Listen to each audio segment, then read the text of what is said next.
সবাইকে নমস্কার। খুলুমখা 1947 সাল যখন ভারতবর্ষের মাটি দেশভাগের করুণ চিত্র দেখছিল, তখনকার দিনের পূর্ব পাকিস্তান থেকে বহু পরিবার ত্রিপুরার মাটিতে আশ্রয় নেয়। তখনকার দিনে কেউ সেই সব পরিবারদের দিকে তাকিয়ে গো ব্যাক স্লোগান তুলেনি। তারপর 1971 সাল পূর্ব পাকিস্তানের হানাদার বাহিনীদের দ্বারা প্রচুর পরিবার নির্যাতিত হয়ে অসহায় হয়ে ত্রিপুরার মাটিতে এসেছিল। তখনও কেউ তাদের বিরুদ্ধে গো ব্যাক স্লোগান তুলেনি বা ত্রিপুরার মাটিতে জায়গা হবে না সেই স্লোগান তুলেনি। কিন্তু আজ কাঞ্চনপুরে নাগরিক সুরক্ষা মঞ্চের দ্বারা যতটুকু জানতে পাওয়া গেছে যে মিজোরামের যে ব্রু রিয়াংরা এসেছে তাদের বিরুদ্ধে গো ব্যাক স্লোগান উঠেছে। ত্রিপুরার মাটিতে কাঞ্চনপুরের মাটিতে জায়গা হবে না সেই স্লোগান তুলেছে। মিজোরামের রিয়াং শরণার্থীদের পুনর্বাসন দেওয়া চলবে না। আজকের এই পথ অবরোধ থেকে আওয়াজ তুলুন, কাঞ্চনপুর মহকুমা মিজোরামের রিয়াং শরণার্থীদের পুনর্বাসন দেওয়া চলবে না। আজকের এই পথ অবরোধ থেকে আওয়াজ তুলুন, মনুসেলেং তাতে মিজোরামের রিয়াং শরণার্থীদের পুনর্বাসন দেওয়া চলবে না। নাহলে গোটা কাঞ্চনপুর মহকুমা বিভূতাল আন্দোলন চলছে। নাহলে গোটা মহকুমা বিভূতাল আন্দোলন চলছে। এটা খুবই নিন্দনীয় এবং ধিক্কারজনক ঘটনা। ইতিহাস এই দিনটাকে কালো দিন হিসেবে রাখবে এবং ইতিহাস, কারণ ত্রিপুরা রাজ্যে এ ধরনের রাজনীতি চলে না, এ ধরনের নীতিকথা চলতে পারে না। এবং সবথেকে দুঃখের বিষয় যে যখন এই গো ব্যাক স্লোগানটা তোলা হচ্ছিল তখন প্রথম সারিতে একদম ছোট ছোট বাচ্চারা, যারা হয়তো ভারতবর্ষের ত্রিপুরা রাজ্যের ইতিহাস জানে না, যারা জাতি নিয়ে যে রাজনীতিটা হচ্ছে সেটা কিছু বুঝতে পারছে না, তাদেরকে এই প্রথম সারিতে রেখে নির্লজ্জের মতো একটা ছোট ছোট বাচ্চাদের এরকম জাতিবিদ্বেষের কার্যক্রমে রেখে স্লোগান ওঠানো হচ্ছিল যে Bru Reang go back, Tripura মাটিতে বা কাঞ্চনপুরের মাটিতে জায়গা হবে না। সেটা নিন্দনীয় এবং ধিক্কারজনক ঘটনা। এবং বাড়ির মহিলাদেরও এই এরকম একটা কার্যকলাপে সামনে দাঁড় করিয়ে রাখা হয়েছিল, সেটা নিন্দনীয় এবং ধিক্কারজনক ঘটনা। এ ধরনের রাজনীতি ত্রিপুরার মাটিতে চলে না। এরা যারা করছেন, এদের যারা মাস্টার মাইন্ড, তাদের সাধারণত করে একটা লজ্জাবোধ থাকা দরকার যে গোটা দেশে যখন লকডাউন চলছে, কেন্দ্রীয় সরকার রাজ্য সরকার বলে দিয়েছে কোনো ধরনের এ ধরনের প্রোটেস্ট হতে পারবে না যাতে বেশি গ্যাদারিং হয়, সেই সময়ও দাঁড়িয়ে নির্লজ্জ বেহায়ার মতো এ ধরনের যে স্লোগানবাজি চলছে, এইসব চলছে, এটা খুবই ধিক্কারজনক ঘটনা। এবং এদের বিরুদ্ধে কথা বললে এরা কমেন্ট বক্সে এসে নানা ধরনের আপনাকে নিয়ে, যেমন আমাকে অনেক ধরনের অশালীন কথাবার্তা বলে, আমার বাবা অশালীন কথাবার্তা বলে, এমনকি বলে যে আমি এদের বিরুদ্ধে কথা বলি, সত্যিই কথা বলি, আমি কারোর বিরুদ্ধে বলি না, যা সত্যি আমি তাই বলছি, কারোর সাথে আমার কোনো শত্রুতামি নেই। এদেরকে যারা দেখছেন, ব্রু রিয়াং যারা আছে, এরা তো আর বাংলাদেশ থেকে নয়, আসেননি, এরা মিজোরাম থেকে এসেছেন। এরা ত্রিপুরারই জনবসতি ছিল, মিজোরামে চলে গিয়েছিল, মিজোরাম থেকে নিপীড়িত হয়ে পুনরায় ত্রিপুরাতে আসতে চলেছেন, রয়েছেন ত্রিপুরাতে। তো এরা তো বাংলাদেশি নয়। কিন্তু আজ যারা এদের বিরুদ্ধে গো ব্যাক স্লোগান তুলছে, সেই সব মানুষেরা কি কোনোদিন যে অবৈধ বাংলাদেশিরা প্রতিদিন ত্রিপুরা রাজ্যে সীমান্ত অতিক্রম করে অবৈধভাবে ত্রিপুরা রাজ্যে এসেছে, তাদের বিরুদ্ধে কোনো সময় গো ব্যাক স্লোগান তুলতে দেখেছেন?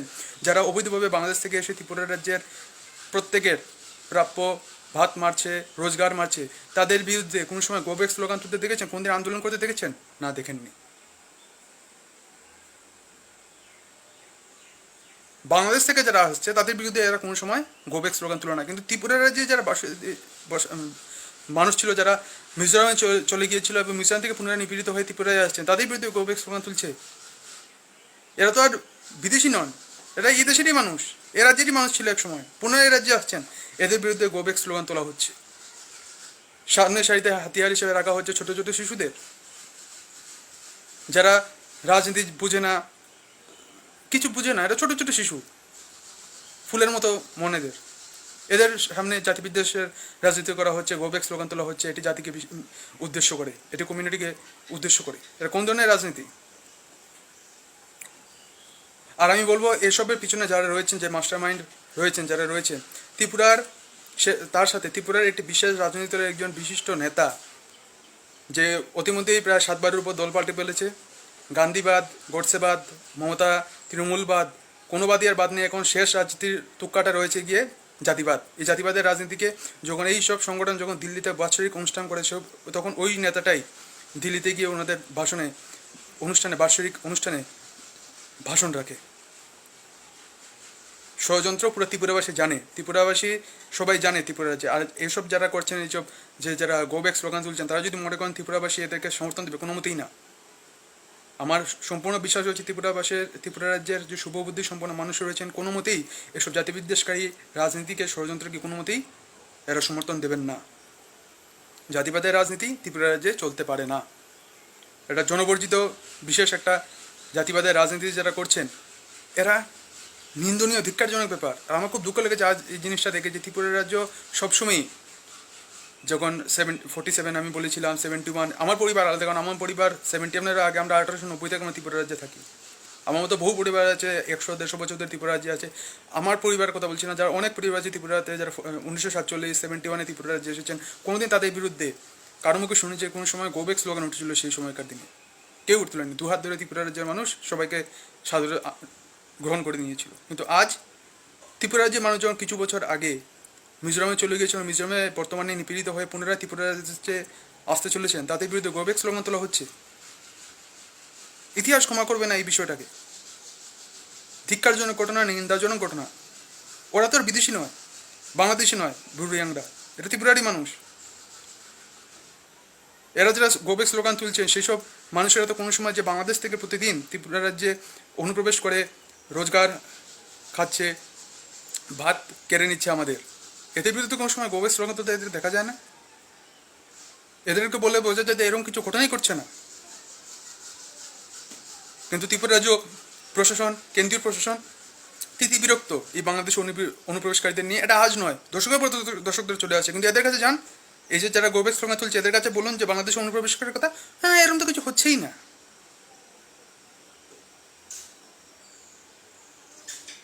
জন্মানদের মতো এরা ব্যবহার করে, যেমন বাংলাদেশে অনুপ্রবেশ ত্রিপুরাতে ঘটেই না। কিন্তু প্রতিদিন সংবাদ মাধ্যম খুলে ধরুন, প্রতিদিন ত্রিপুরা রাজ্যে কথা না কথা বাংলাদেশিদের অনুপ্রবেশ ঘটেই চলেছে। কিন্তু যখন বাংলাদেশি অনুপ্রবেশকারীদের কথা বলা হয়, তখন এদের কোনো কিছু প্রতিক্রিয়া পাওয়া যায় না। কিন্তু যারা ত্রিপুরারই মানুষ ত্রিপুরায় পুনরায় আসতে চায়, তাদের বিরুদ্ধে গো ব্যাক স্লোগান তোলা হয়। সেই ত্রিপুরায় যখন ইতিহাসে সাক্ষী, প্রত্যেকবারই ত্রিপুরার মানুষ দুহাত তুলে, যখন প্রতিকূল পরিস্থিতি হয়েছিল 47-71, তখন দুহাত তুলে মানুষকে, সবাইকে গ্রহণ করে নিয়েছিল এই রাজ্যে স্থান দিয়েছে, বসবাস করার জায়গা দিয়েছে। কিন্তু আজ যে ঘটনাটা ঘটেছে কাঞ্চনপুরে, যে ব্রুডিয়াংদের বিরুদ্ধে গো ব্যাক স্লোগান তোলা হচ্ছে, ত্রিপুরার যে কাঞ্চনপুরে জায়গা হবে না, সেটা খুবই নিন্দনীয় এবং ধিক্কারজনক ঘটনা। এ রাজ্যের সুবুদ্ধি সম্পন্ন মানুষ, আমি গ্যারান্টি দিয়ে বলতে পারি, এটাকে কোনো মতেই সমর্থন দেবে না। জাতিবাদের রাজনীতি যারা নিঃস্বার্থে সব ঘাটের জল খাওয়া, সেসব নেতারা যখন সব বাদের ঘাটের জল খাওয়া শেষ, এখন জাতিবাদের ঘাটের জল খাওয়া ওনারা চাইছেন। কারণ এরা পলিটিক্স, নোংরা পলিটিক্স সবসময় করেন। আজ এই দল, কাল সেই দল, 6-7বারের দল পাল্টানো হয়ে গেছে। এখন এরা জাতিবাদের রাজনীতি সাহায্য নিয়ে একটু পলিটিক্যাল নিজেদের কেরিয়ারটা একটু ব্রাইট করতে চাইছেন। এদের এরম নির্লজ্জ নেতাদের লজ্জা থাকা দরকার, যে নিজ রাজ্যের মাটিতে দাঁড়িয়ে যে নিজ রাজ্যের মানুষদের জাতিবাদের নোংরা রাজনীতির মুখে ঠেলে দেওয়া হচ্ছে, সেটা নিঃসন্দেহে ধিক্কারজনক এবং তীব্র নিন্দাজনক ঘটনা। ধিক্কার জানাই এই ঘটনাটি। এবং আমি যখনই এইসব সত্যি কথা বলি, তখনই আমাকে বলা হয় যে আমি নাকি বাঙালি বিদ্বেষী। এইসব, আমি বাঙালি বিদ্বেষী নই, আমি সত্যি কথা বলছি। সত্যি কথা বলা যদি কারোর কোনো খারাপ লাগে, আমার তাতে কিছু আফসোস নেই। আমি যা সত্যি আমি তাই বলছি, কারণ আমি আমার রাজ্যকে ভালোবাসি, আমি রাজ্যের প্রতিটি মানুষকে ভালোবাসি, আমি গর্বিত ত্রিপুরী এবং গর্বিত ভারতীয়। আর আমি যাদের কথা বলছি, যারা গো ব্যাক স্লোগান তুলছে, তাদের বিরুদ্ধে কথা বললেই বলে নাকি আমি, আমার বাংলা ভাষায় কথা বলার অধিকার নেই। বাংলা ভাষা কারোর, তাদের বলছি বাংলা ভাষা কারোর পৈতৃক সম্পত্তি নয়। আপনার কি বাংলা ভাষার ঠিকাদার যে আপনারা ঠিক করবেন যে কারা বাংলা ভাষায় কথা বলবে না বলবে? লজ্জা করে না আপনাদের? বাংলাদেশি যারা অনুপ্রবেশ করে, তাদের বিরুদ্ধে কিছু বলতে পারেন না। আর নিজ রাজ্যের মানুষ যারা চলে গিয়েছিল পুনরায় আসছে, তাদের বিরুদ্ধে গো ব্যাক স্লোগান তুলছেন, জাতিবাদের রাজনীতি করছেন। লজ্জা থাকা দরকার আপনাদের। বাংলা ভাষা আপনাদের ঠেকাতে নয়, বাংলা ভাষা আপনাদের পৈতৃক সম্পত্তি নয়। যে বাংলা ভাষার সুপার হিরো হয়ে আপনারা করছেন, যে আপনারা ঠিক করবেন কে বাংলা ভাষায় কথা বলবে আর কার বাংলা ভাষা বলার অধিকার নেই। লজ্জা থাকা দরকার আপনাদের। ছোট ছোট শিশু মহিলাদের সামনে এগিয়ে দিয়ে আপনার জাতিবাদের রাজনীতি করছেন, গোবেক স্লোগান তুলছেন কমিউনিটির বিরুদ্ধে, ব্রুরিয়াংদের বিরুদ্ধে, যে ত্রিপুরা রাজ্যে জায়গা হবে না, কাঞ্চনপুরে জায়গা হবে না, ব্রুরিয়াং গোবেক। আপনার কে হে গোবেক বলার? আপনার কে? এটা গণতান্ত্রিক দেশ। গোবেক ইংরেজদের বিরুদ্ধে উঠেছিল, এরা বিদেশি নয়, এরা এ রাজ্যেরই মানুষ, এ দেশের মানুষ। গোবেক স্লোগান তোলার অধিকার আপনাদের কে দিয়েছে এদের বিরুদ্ধে? এবং রাজ্য প্রশাসন, কেন্দ্রীয় প্রশাসনের কাছে আমার বিনম্র অনুরোধ রইল যে যারা এইসব নোংরা রাজনীতি করছে, জাতিবাদের রাজনীতি করার চেষ্টা চলছে, তাদের বিরুদ্ধে কঠোর থেকে কঠোর ব্যবস্থা নিন। এবং সব থেকে বেশি আসলে আমি মনে করি যে সরকার থেকেও বেশি যা দায়িত্ব তা হচ্ছে আমাদের সমাজে যারা রয়েছেন আমরা নাগরিকরা তাদের। আমরা যদি এ ধরনের রাজনীতিকে সঠিক উপায়ে, অহিংসার উপায়ে, গণতান্ত্রিক পদ্ধতিতে বহিষ্কার করি, যারা জাতিবাদের রাজনীতি করছে তাদের যেই মতবাদটাকে বহিষ্কার করি, নিঃসন্দেহে স্বল্প সময়েই এই যে রাজনৈতিক গতিবিধি, জাতিবাদিক রাজনৈতিক গতিবিধি বন্ধ হয়ে যাবে। জয় হিন্দ, বন্দে মাতরম, জয় ত্রিপুরা। আশা করি ত্রিপুরা আমরা সবাই মিলে এক শান্তিপূর্ণ ত্রিপুরায় আমরা বাস করব এবং ত্রিপুরাকে আগামী দিনে, দেখুন রাজনীতিতে দল সবার আলাদা আলাদা হতেই পারে, কিন্তু সমাজটা আমাদের সবার, এই রাজ্যটা আমাদের সবার। এই রাজ্যে যারা কলুষিত করার চেষ্টা চলছে জাতিবাদের রাজনীতি দিয়ে, একটা কমিউনিটির বিরুদ্ধে গোবেক স্লোগান তোলা হচ্ছে, কমিউনিটির বিরুদ্ধে বলা হচ্ছে যে ত্রিপুরা রাজ্যে জায়গা হবে না, ব্রুরিয়াংদের বিরুদ্ধে বলছে যে কাঞ্চনপুরে জায়গা হবে না, এইসব মতবাদের রাজনীতি থেকে আমরা যদি পূর্ণ হারে বহিষ্কার করি তাহলে নিঃসন্দেহে আগামী দিনে আমরা ত্রিপুরা রাজ্যে আরও শান্তি সম্প্রীতি নিয়ে আমরা বসবাস করব। আমরা চাই ত্রিপুরা শান্ত হোক, সবাই আমরা একসাথে থাকি, মিলেমিশে থাকি এবং আগামী দিনে ত্রিপুরাকে ভারতবর্ষ এবং পৃথিবীর বুকে এক উন্নয়নের মানচিত্রে একটি উদাহরণ রূপে আমরা তুলে ধরি। সবাই ভালো থাকুন, সুস্থ থাকুন।